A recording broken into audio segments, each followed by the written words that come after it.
Evening. Just made camp for the night, and I went 20 miles today. 2-0. And my knee feels great. Haven't felt anything wrong with it. It's a good sign. This is camp for the night. The sunrise will greet me in the morning, and I've had beautiful views of the sunset back there. And remember what I was saying about fields earlier? Like, oh my god. And then that's the big old mountain we gotta get tomorrow. Anyway, good night. Okay, I'm up.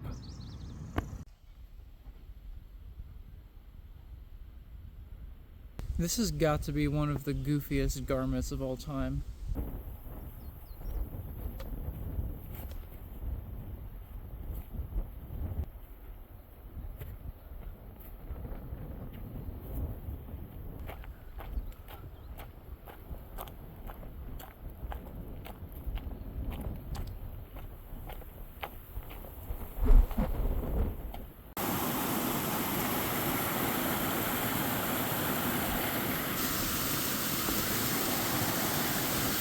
To go forth or to take a dip, always take the hiker bath.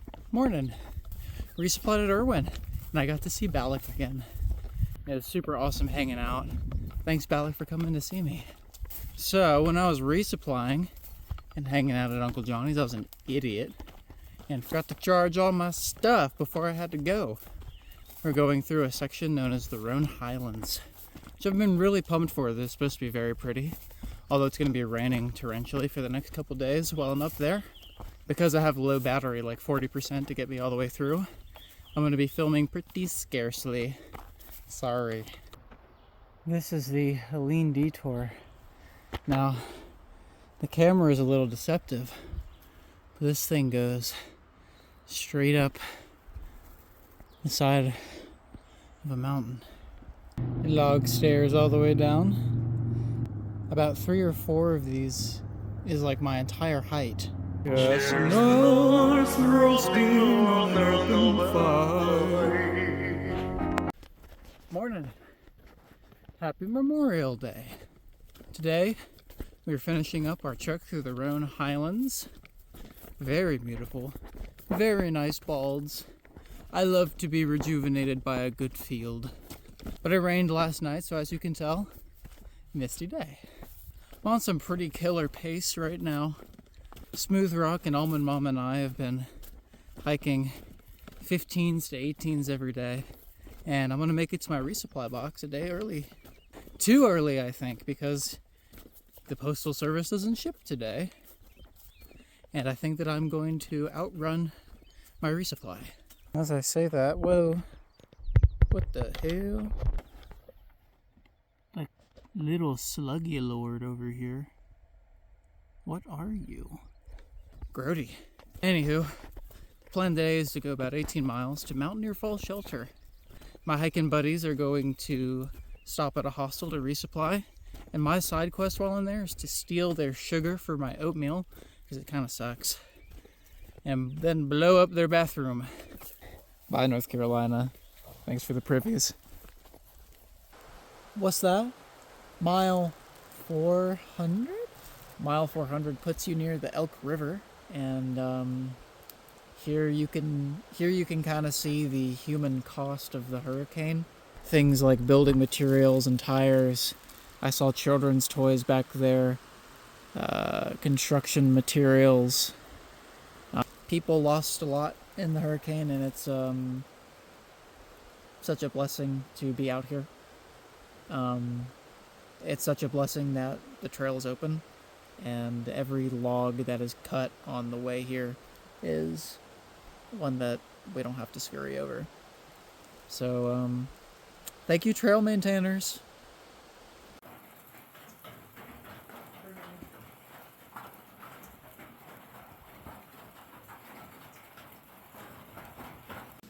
But I go to bed now. I'm one of those people that go down with the sun and get up before the sun. I normally do too. After midnight, right? Yeah. Yep. I get up at 4:30 and feed the raccoons at 5.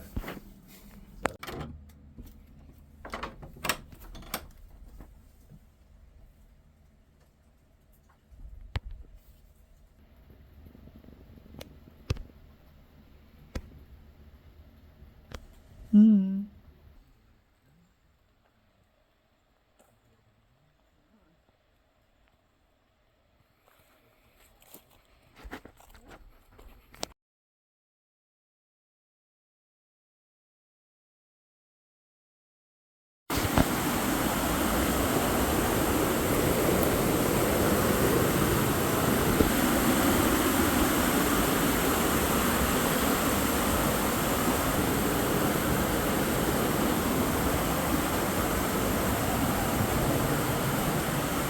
rolled out of Kinkora late today, like 10 o'clock late. But I got to have cinnamon rolls this morning. Cinnamon rolls, can you believe it? I knew crescent rolls were vegan, so I checked the cinnamon rolls right next to them.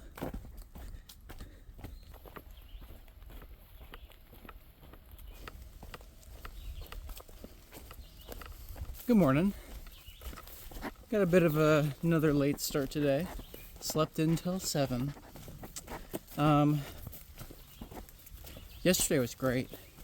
Had a little over 19 miles. And today I've planned something like 21 for a real short day into Damascus tomorrow. And when I hit Damascus, it's going to be Friday, which means karaoke. I did not get to sing karaoke when I was in Damascus last time. Hello, Virginia. There's a little over 500 miles of trail that goes through Virginia, which means that the state of Virginia single-handedly has more trail than everything I've done so far. So, we'll be here for a while.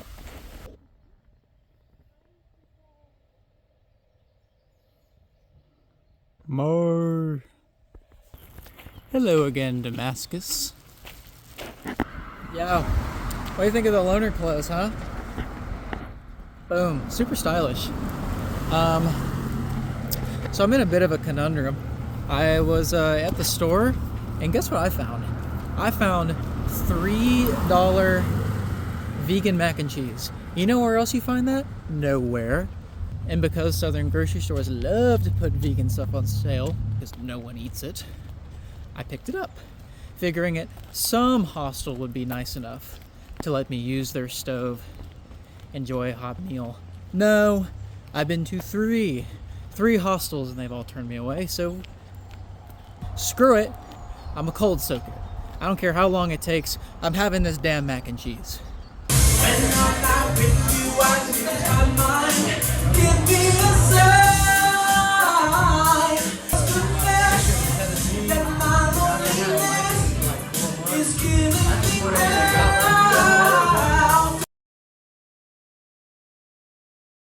Coming out of Damascus today. We are only about maybe 5 miles from the shelter today for a 16-mile day. And about that mac and cheese, I ended up cold soaking it, and I destroyed the entire thing after karaoke. So that and a lot of water mitigated the $1 beers. So I'm in pretty good shape, whereas everyone else is a little sluggish. Thanks, mac and cheese. I want to convey a feeling that I get sometimes. Look at this campsite. Stream flowing, gorgeous mossy trees, flat soft ground. My heart literally sinks in passing up such a nice campground. This is where the Virginia Creeper Trail, a 36-mile rails to trail, meets the AT. And Helene destroyed every single trestle other than this one. Hello, bro.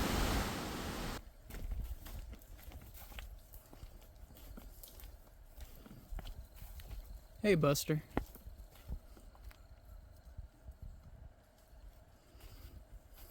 He's coming to Maine, too.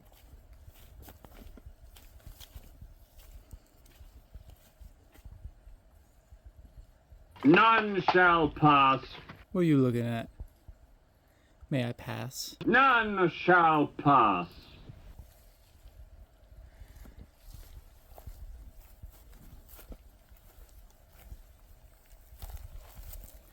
I reckon I'll just go around then.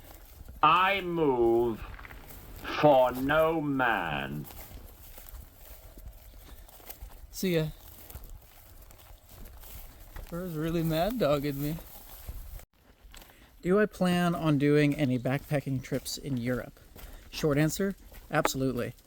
Literally the first interaction I had on trail was before I even started the approach trail.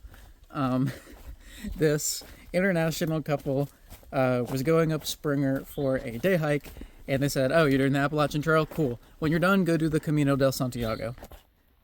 And then they left. I've heard wonderful things about a lot of backpacking trips in Europe, particularly pilgrimages in Spain or the Scottish Highlands, and one of the structural changes that makes it different from your usual backpacking trip in the States is that a lot of European trails have huts that you stay at for relatively cheap every night, usually with a provided meal. That is a much different experience, undertaken for a much different reason than something like the AT or any of the more rugged long-distance trails in the States without such a generous infrastructure, but one that I absolutely want to experience. I've actually thought more about backpacking trips in Asia than I have in Europe, though.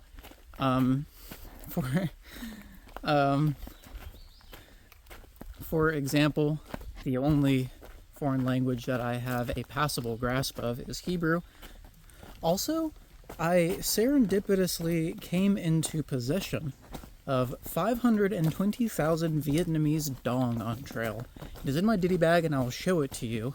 My friend, who knows, for some reason had this amount of dong in his bag and gave it to a Vietnamese man that we met on trail. And then we got to talking, and I had said that I had taken a semester in Mandarin and was interested in like the tonal structure of Vietnamese because it's a lot more complicated. Long story short, he gave me the dong and told me to go spend it in Saigon, and I intend to honor that instruction because what a great story. Will you not be hanging your food? Short answer, no. All I carry for food storage is an odor-proof sack.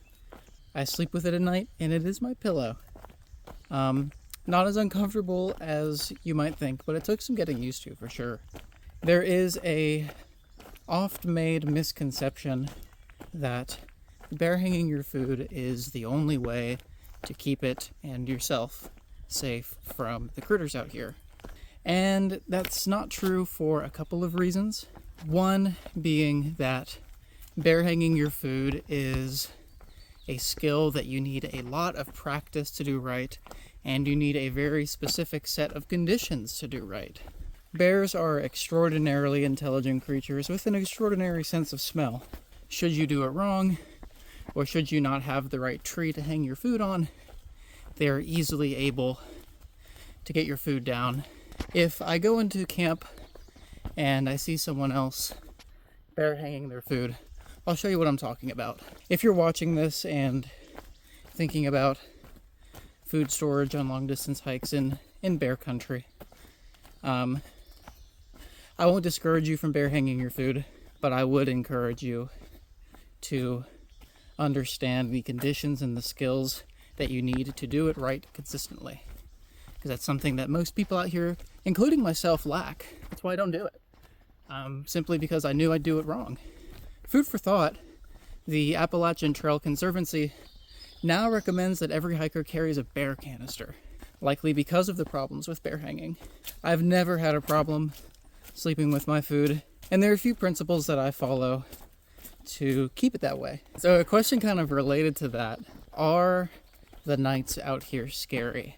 The answer is not anymore. When you're just starting out here and you crawl into your tent for the first couple of weeks, listening to the sounds, listening to the rustles, it is really easy to imagine that all of those rustles are a bear or other misaligned critter that's out to get you. But with a lot of things out here, you get acclimated to it. The story of this hat, I don't exactly know where it comes from. It's just kind of one of those things that spawned on my brother and I's collective inventory. Why we got it? I don't know, because objectively not beat up, it's kind of ugly. That's kind of the appeal. I only wanted to start wearing it after started to look like shit. So this hat was sitting in my brother's project car. He was rehabilitating this real junky Miata that was primarily used for drifting. And then last year, 2 hurricanes came through and flooded the car with this hat in it. And that's kind of where like the black, like, I don't know, mold it comes from, and some minor holes. I generally take affection for used and beat up things, so I wanted to see how long it lasted on the trail. And since then, the hole has gotten progressively bigger. Trees are often hungry and try to steal my hat by putting their branches in the hole. There have been a couple of times where a tree has lifted it off my head, and I've had to stop hiking and turn around and get my hat out of the tree. Reception to the hat is very positive among hikers, because I believe that generally they too share an affection for used and beat up things. Perhaps it is because we are used and beat up people.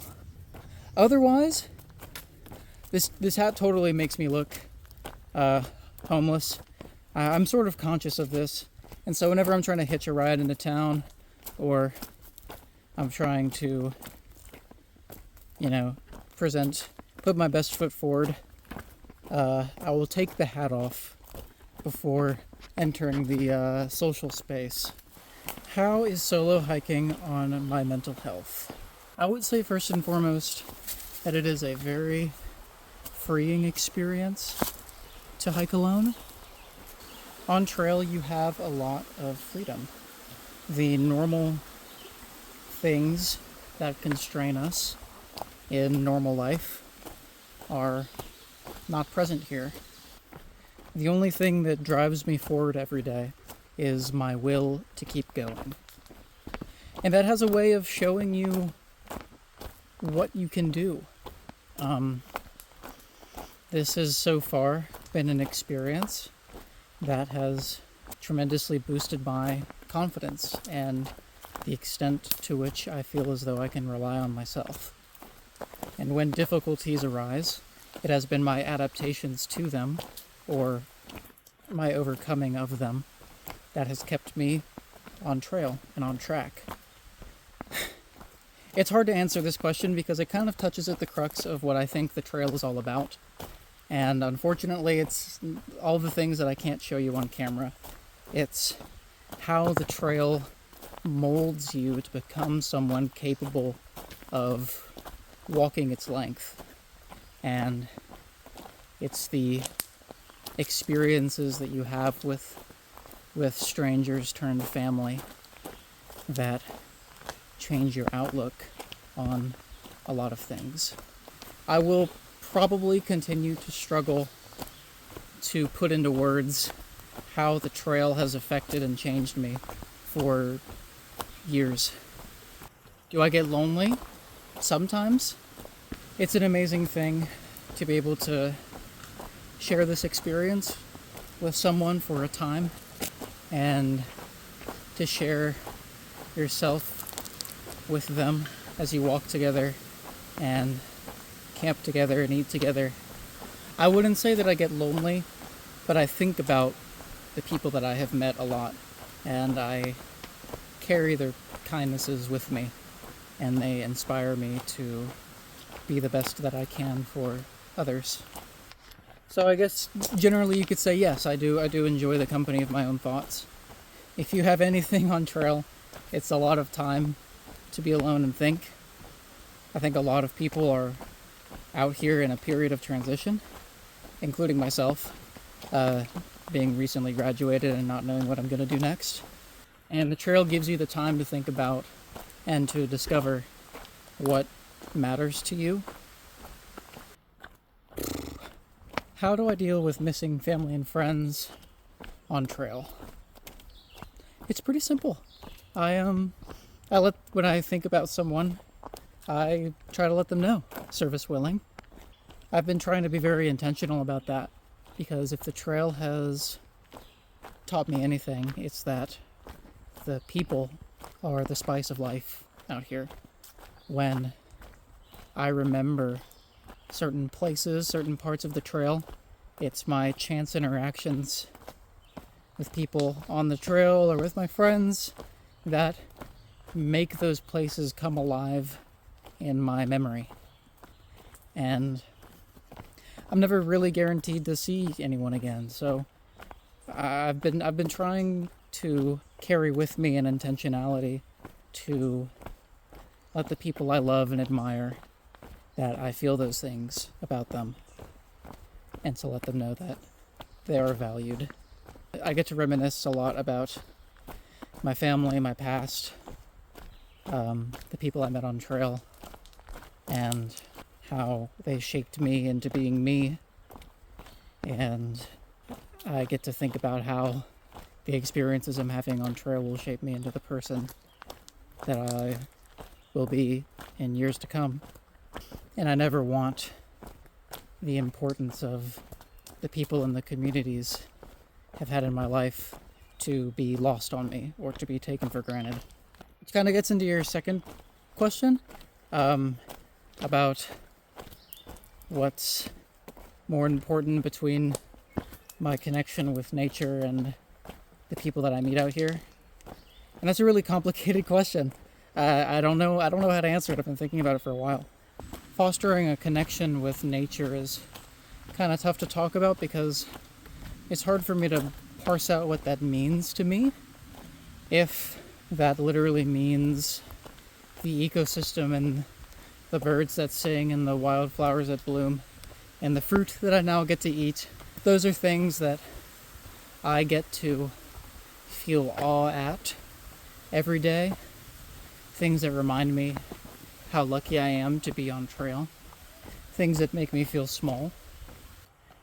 Or a connection to nature could refer to how I approach walking the trail itself, which I feel is more like a relationship with myself. If I get sad or frustrated or angry, it's not the trail's fault that I feel that. It is my reaction to the conditions that I'm in. So part of what it has meant for me to foster a better connection with the trail and myself is to be willing to change my perspectives and to laugh at myself. All of my lessons about pride and humility have kind of come from that avenue. At the end of the day, though, I feel like we humans are social creatures, and our mark in the world will be most felt in the way that we impact others. So I guess that means categorically I think that my relationships with others on the trail have proven more impactful, and it's through them that I've learned lessons on the trail about generosity and love and loss. Sorry if that was a little unorganized, but I hope that answered your question.